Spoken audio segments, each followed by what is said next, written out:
Breaking news చూస్తున్నారు. లెబనాన్పై Israel దాడులు ఆపకపోతే విధ్వంసం సృష్టిస్తామంటూ ఇరాన్ వార్నింగ్ ఇస్తూ ఉంది. శాంతి ఒప్పందంపై సంతకాలు చేసుకున్న తర్వాత కూడా దాడులు చేస్తోంది ఇజ్రాయెల్. ఒప్పందానికి ఇజ్రాయెల్ కట్టుబడి ఉండాలంటూ ఉంది ఇరాన్. ఇప్పటికే హద్దు మీరింది ఇజ్రాయెల్ అంటూ చెప్తూ ఉంది. లెబనాన్పై ఒక్క బాంబు పడిన అమెరికా స్థావరాలపై విరుచుకు పడతామంటూ ఇరాన్ చెప్తోంది. ఇజ్రాయెల్పై ట్రంప్ చర్యలు తీసుకోవాలంటూ సూచిస్తూ ఉంది ఇరాన్. లేకపోతే ఇరాన్ దమ్మెంటూ చూపిస్తూ ఉంటుంది ఇరాన్. ఇజ్రాయెల్ను అదుపు చేయాలని, లేకపోతే మళ్ళీ హార్ముజ్ క్లోజ్ చేస్తామంటూ ఐఆర్జీసీ వార్నింగ్ కూడా ఇస్తూ ఉంది. లెబనాన్పై ఇజ్రాయెల్ భీకర దాడులకు పాల్పడుతుంది. దానికి సంబంధించిన బ్రేకింగ్ న్యూస్ చూస్తున్నారు. మరి ముఖ్యంగా గత కొద్ది రోజులుగా మీరు పరిణామాలు చూస్తూ ఉంటే ఈ వీళ్ళిద్దరి మధ్య డిస్కషన్స్ జరిగాయి కదా, అమెరికాకి ఇరాన్కి మధ్య శాంతి చర్చలు జరిగాయి కదా. ఈ శాంతి చర్చలు జరిగిన సందర్భంలో అక్కడెక్కడ లెబనాన్ పేరు లేదు అనేది వినిపించే మాట. అంటే లెబనాన్ పేరు ఎత్తకుండా మొత్తం అందరూ సంయమనం పాటించాలని చెప్పి దాంట్లో రాసుకున్నారది ఇంకొక మాట. ఇప్పటి వరకు ఇంటర్నేషనల్ మీడియా ఒక 14 పాయింట్స్ ఏవో చెప్తుంది తప్ప అఫీషియల్గా ఈ పాయింట్స్ దాంట్లో ఉన్నాయని చెప్పి ఎక్కడా కనిపించట్లేదు. అఫీషియల్ కన్ఫర్మేషన్ దాదాపుగా కనిపించని పరిస్థితి ఉంది.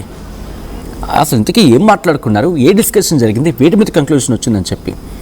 బట్ ఆ బయటకు వచ్చిన పాయింట్ల మీదే మాట్లాడుకుంటే ఇంట్రెస్టింగ్ డిస్కషన్కి దారితీస్తోంది. ఆ 14 పాయింట్లు కీలకంగా మారుతున్నాయి. ఆ విషయాన్ని పక్కన పెడితే బట్ ఆ 14 పాయింట్లో ఒక్క కీలకమైన పాయింట్, అందరూ కూడా సంయమనం పాటించాలి, ఇరువైపులా సంయమనం పాటించాలి.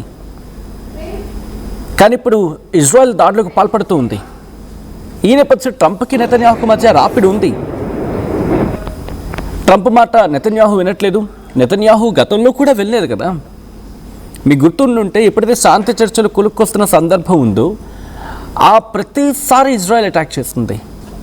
Whether it could be in Lebanon, Hezbollah పేరుతో లెబనాన్ మీద కావచ్చు, హమాస్ పేరుతో గాజా మీద కావచ్చు, హౌతీల పేరుతో యమన్ మీద కావచ్చు, లేకపోతే ఇరాన్ డైరెక్ట్గా అటాక్ చేసిన సందర్భాలు. ఇప్పుడు ఏమంటుంది, మీరు కనుక దాడులు ఆపకపోతే మా దాడులు తీవ్రతరం అవుతాయి. అమెరికాకు వార్నింగ్ ఇస్తూ ఉంది. ఇప్పటికే ట్రంప్కి నెతన్యాహుకి పడటం లేదు, పొసకటం లేదు అనే మాట వినిపిస్తూ ఉంది కదా. ఎందుకంటే సీజ్ ఫైర్ నియమాలను ఉల్లంఘిస్తున్న పరిస్థితి ఇది క్లియర్గా. బట్ ఇక్కడ మీరు గమనిస్తే ఒక పాయింట్ అమెరికా అంటూ ఉంది, లెబనాన్ పాయింట్ దీంట్లో లేదు, లెబనాన్ పాయింట్ దీంట్లో లేదు, లెబనాన్ పాయింట్ లేదు అని చెప్పి. ఇక్కడ మరి రెండు వైపుల చర్చలు కన్క్లూషన్కి వచ్చాయి, కొలుక్కొచ్చాయి అనుకున్న తర్వాత ఒకవేళ ఉంటే ఇజ్రాయెల్ ఎందుకు దాడి చేస్తుంది, లేకపోతే ఇరాన్ ఎందుకు ఒప్పుకుంది? ఇది కాస్త కన్ఫ్యూజన్గా ఉంది. నేను మళ్ళీ చెప్తున్నా, ఇరాన్కి అమెరికాకు మధ్య శాంతి చర్చలు జరిగాయి, కొలుక్కొచ్చాయి. దీంట్లో గన్ షాట్గా ఎటువంటి డౌట్ లేదు, ఎటువంటి డిస్ప్యూట్ కూడా లేదు. బట్ ఇరాన్ చెప్పేది ఏంటి, లెబనాన్ అంశం కూడా ఆ 14 పాయింట్లలో ఉండాల్సిందే, ఉంటేనే మేము ఒప్పుకుంటామని చెప్పి. ఒకవేళ ఉంటే ఇజ్రాయెల్ ఎందుకు దాడి చేస్తుంది? అమెరికాకు చెప్పకుండా, అమెరికాకు తెలియకుండా ఇజ్రాయెల్ అయితే దాడి చేయదు. ఒకవేళ అలా చేస్తుందంటే ట్రంప్ అన్నమాట నేను కోట్ చేస్తున్నా, ఇజ్రాయెల్కి మేమే దిక్కు అన్నట్టు మాట్లాడాడు కాబట్టి. మరి అలాంటప్పుడు ట్రంప్ ఎందుకు బెదిరించడం లేదు, లేకపోతే ఎందుకు హెచ్చరించడం లేదు? లెబనాన్పై దాడులు జరుగుతూ ఉంటే నేను 16 మంది మరణించిన సందర్భంలో, గతంలో కూడా అంతే కదా, శాంతి చర్చలు కొలుక్కొస్తున్నా అనుకున్న టైంలో పక్కనే కదా లెబనాన్. మీరు ఆ మ్యాప్ని చూస్తే ఇజ్రాయెల్ పైన ఉంటుంది లెబనాన్. ఇంకా చెప్పాలంటే వాళ్ళు చొచ్చుకు వెళ్ళిపోయారు కదా. అక్కడ ఏముంది, ఇరాన్ లెబనాన్ని ఇజ్రాయెల్ ఖాళీ చేయాలని చెప్పి. ఎందుకంటే ఇజ్రాయెల్లోని ఈ దక్షిణ లెబనాన్లోని కొంత ప్రాంతాన్ని ఇజ్రాయెల్ ఆక్రమించేసుకుంది. వాళ్ళ భూభాగంలోకి చొచ్చుకెళ్ళిపోయింది. గ్రౌండ్ ఆపరేషన్కి దిగిన తర్వాత వాళ్ళ భూభాగంలోకి చొచ్చుకెళ్ళిపోయింది. కొన్ని ప్రాంతాలను ఆక్రమించుకుంది దక్షిణ లెబనాన్లోని. మరి ఆ ప్రాంతాలను మళ్ళీ తమ హస్తగతం చేసుకోవాలంటే ఏం చేయాలి? ప్రస్తుతం ఇరాన్ ఇదే క్వశ్చన్ చేస్తూ ఉంది. మీరు అక్కడి నుంచి ఫస్ట్ నిష్క్రమించండి, మీరు దక్షిణ లెబనాన్ నుంచి బయటకు వెళ్ళిపోండి, ఫస్ట్ లెబనాన్ మీద దాడులు ఆపండి అని చెప్పి. ఇది మాకు కీ పాయింట్. ఆ తర్వాత హార్మోన్ స్ట్రైట్ కావచ్చు, లేకపోతే వాళ్ళ ఫండ్స్ విషయంలో కావచ్చు, దాంతోపాటు అణు విషయంలో కావచ్చు, ఇవన్నీ మా స్వతంత్రంగా మేము నిర్ణయాలు తీసుకోవాల్సిన సందర్భం. ఇక్కడ పరుల జోక్యం అవసరం లేదు, ఇక మూడో వ్యక్తి జోక్యం అవసరం లేదనేది ఇక్కడ ఇరాన్ చెబుతున్నమాట. సో లెబనాన్ మీద ఎందుకు కంటిన్యూస్గా దాడులు జరుగుతూ ఉన్నాయనేది ఇంకొకసారి ఇప్పుడు మాట్లాడుకుందాం బ్రీఫ్గా. హెజ్బుల్లా ఎవరైనా కొత్తగా చూడండి, వాళ్ళకి జస్ట్ ఒక బ్రీఫ్ చేసే ప్రయత్నం. హెజ్బుల్లా ఇది ఒక గ్రూప్. ఎవరు? ఇరాన్కి మద్దతుదారులు. వీళ్ళు ఇక్కడ ఉగ్రవాదులు అనేది ఇజ్రాయెల్ చెప్పే వర్షన్. లేదు మా సానుభూతి పరులు ప్రపంచం కోసం పనిచేస్తున్నారని చెప్పి ఇరాన్ చెప్తూ ఉంటుంది. ఇక్కడ ఎవరి వర్షన్ వాళ్ళది. సో హెజ్బుల్లా పేరుతో ఎలాగైతే గాజాలో హమాస్ పేరుతో గాజాని పూర్తిగా సర్వనాశనం చేసేస్తుందో అక్టోబర్ 7 ఘటన తర్వాత చూశారు. అక్టోబర్ 7కి ఇటు హమాస్ కొంతమంది వెళ్ళి ఇజ్రాయెల్లో ఆ రోజు ఈవెంట్ జరుగుతూ ఉంటే ఆ ఈవెంట్లో దాడి చేయడం, వందలాది మందిని అక్కడి నుంచి అపహరించుకుపోవడం, కొంతమందిని కిడ్నాప్ చేయడం, ఇది చేసిన తర్వాత ఇంకా ఆ రోజు మొదలైంది 2022-23 I think October 7 October date అయితే గుర్తే. అప్పుడు మొదలైంది ఇది. ఐ థింక్ 2023 అనుకుంటాం. అప్పుడు మొదలైంది. అప్పటి నుంచి కంటిన్యూ అవుతానే ఉంది హమాస్ అక్కడ. సో ఇక్కడ ఆల్రెడీ ఇజ్రాయెల్ చెప్పుకొచ్చింది. హమాస్ అయితే 90% క్లియర్ అయిపోయింది. నెక్స్ట్ మా టార్గెట్ హెజ్బుల్లా, లెబనాన్ అని చెప్పి. మీరు గట్టిగా గమనిస్తే లెబనాన్ మీద చాలా గట్టిగా పట్టుపడుతుంది ఇరాన్. ఎందుకంటే ఇక్కడ ఒక సొరంగ మార్గం ఉంది. ఆ సొరంగ మార్గం ద్వారానే ఇరాన్ నుంచి లెబనాన్కి కొన్ని సప్లై చైన్స్ ఉన్నాయనేది న్యూస్ అవుట్లెట్స్లో కనిపిస్తూ ఉంటుంది. We don't know how far it is true. ఎందుకంటే జియో పాలిటిక్స్లో ఏది సత్యం ఏది అసత్యం అనేది అంత వేగంగా ధృవీకరణకు రాదు. కొన్నిసార్లు ప్రాపగెండా ఉంటుంది, కొన్నిసార్లు పర్సెప్షన్స్ ఉంటూ ఉంటాయి. సో ఇన్ని జరిగే సందర్భంలో ఇప్పుడు ఇజ్రాయెల్ మీద దాడికి మళ్ళీ వెళ్ళే అవకాశం ఉందా ఇరాన్? ఒక్క మాటలో చెప్పాలంటే మళ్ళీ ఇక్కడ ఇది శాంతి చర్చలకు లేకపోతే ఆ సోకాల్డ్ సీజ్ ఫైర్కి తూట్లు పొడిచినట్టే. మళ్ళీ ఈ శాంతి ఒప్పందం కనీసం 3 రోజులు కూడా శాంతంగా జరగలేదు అనుకోవాలి. ఈ కథను మిమ్మల్ని కాస్త కలవరపరచచ్చు. దీనికి సంబంధించిన జాగ్రత్తలు తీసుకోవాలని ఆర్టీవీ సూచించడం జరుగుతోంది. This is a disturbing content. Video description is highly advised. Visuals చూద్దాం.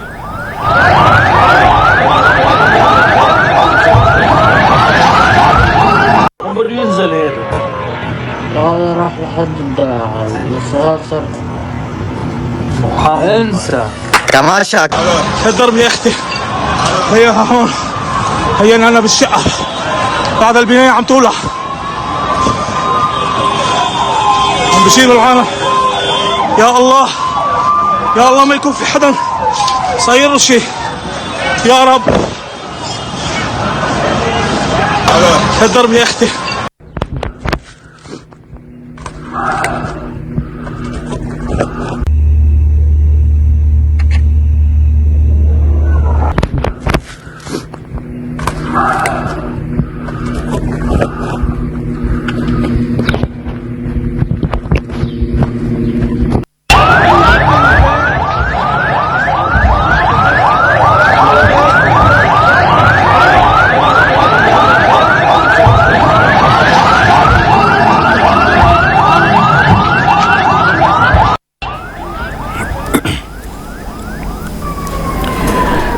నిన్న జరిగిన దాడి ఆ విజువల్స్ మీరు చూస్తూ ఉన్నారు. లెబనాన్ మీద విరుచుకుపడుతుంది ఇజ్రాయెల్.